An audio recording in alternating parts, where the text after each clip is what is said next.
Mga awit ika-73 hanggang ika-76 na kabanata.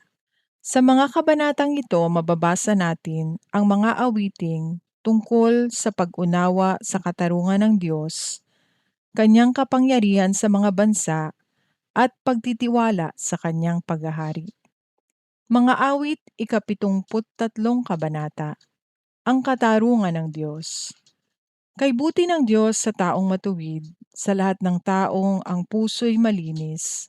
Ngunit ang sarili halos bumagsak sa paghakbang ko'y muntik ng madulas. Sa taong mayabang ako'y naiinggit nga at sa biglang yaman ng mga masama. Ni hindi nagdanas ng anumang hirap, sila'y masisiglat kataway malakas.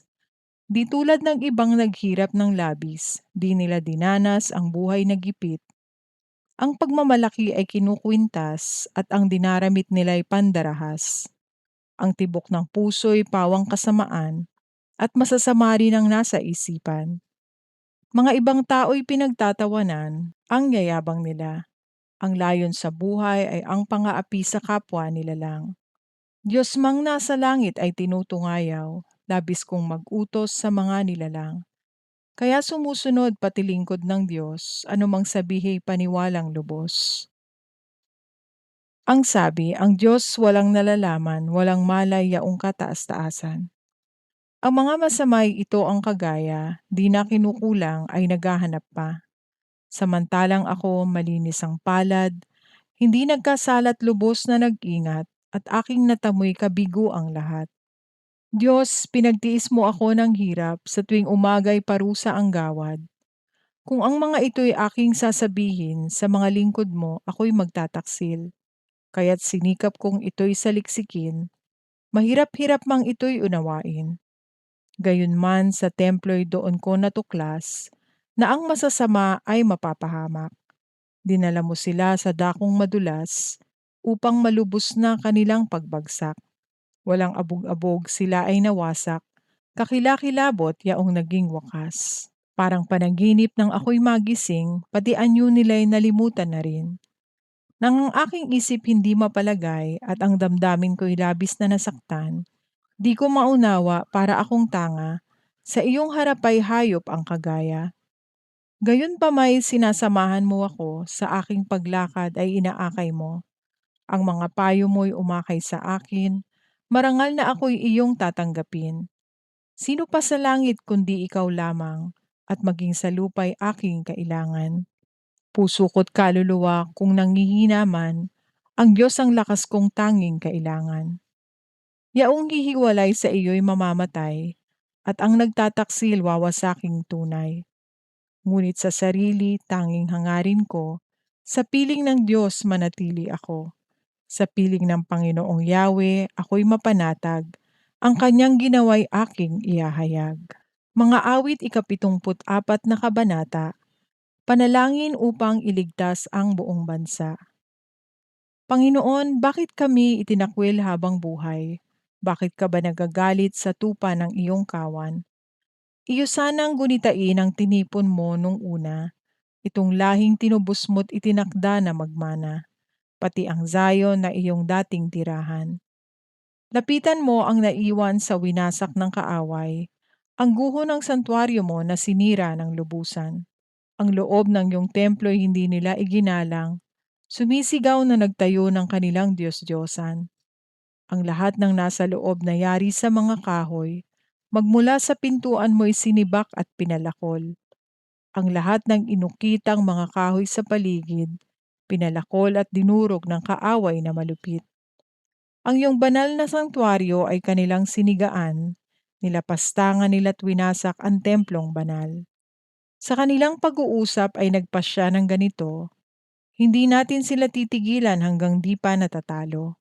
Kaya sa buong lupain ang tagpuan ng bayan mo para ikaw ay sambahin, sinunog at naging abo. Wala kaming pangitain ni propetang naglilingkod, ang ganitong kalagayay hindi namin maunawaan. Hindi namin nalalaman kung kailan matatapos. Hanggang kailan aming Diyos magtatawa ang kaaway? Ang paghamak nila sa iyo, ito ba ay walang hanggan? Huwag mo nang pipigilan, gamitin mo ang iyong bisig.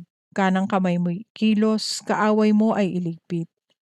Simula pa nung una, ikaw na ang aming hari o Diyos. Sa daigdig ay maraming iniligtas ka't tinubos. Sa lakas na iyong taglay, hinati mo yaong dagat, at ang mga naroroong dambuhala ay inutas.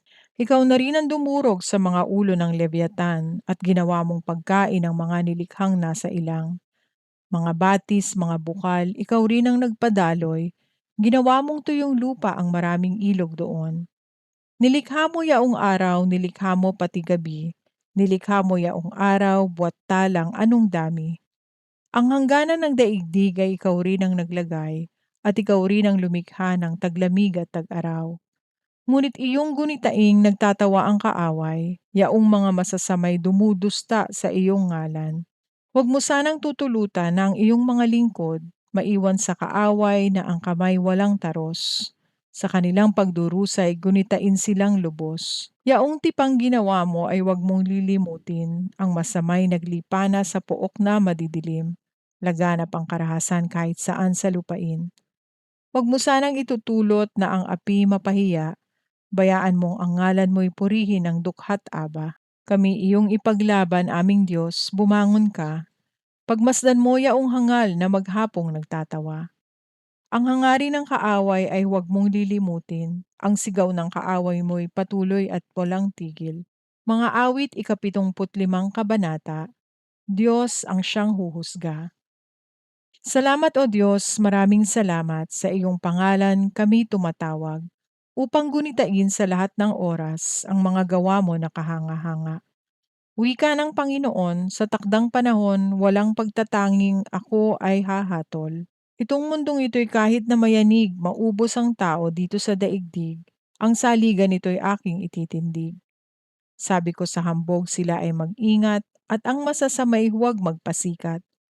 Ang pagmamalaki dapat na iwasan, kung magsasalita'y gawing malumanay. Hindi sa silangan, hindi sa kanluran, hindi rin sa timog o sa hilaga man magmumula, hatol na inaasahan. Tanging Diyos lamang ang siyang hahatol, sa mapapahamak o sa magtatagumpay. Si Yahweh na Diyos ay may kopang hawak, sariwa't matapang yaong lamang alak. Ipauubaya niyang ito'y tunggain ng taong masama hanggang sa ubusin. Subalit ako ay laging magagalak, ang Diyos ni Jacob aking itataas.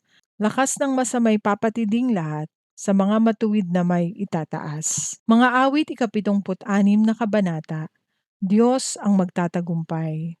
Tunay na si Yahweh kilala sa Huda, sa buong Israel dakilang talaga. Nasa Jerusalem ang tahanan niya, sa bundok ng Zion doon tumitira. Lahat ng sandata ng mga kaaway, mga panat sundang, baluting sanggalang. Doon niya sinirang walang pakundangan. O Diyos, dakila ka, ikaw ay maringal, higit pa sa matatag na kabundukan.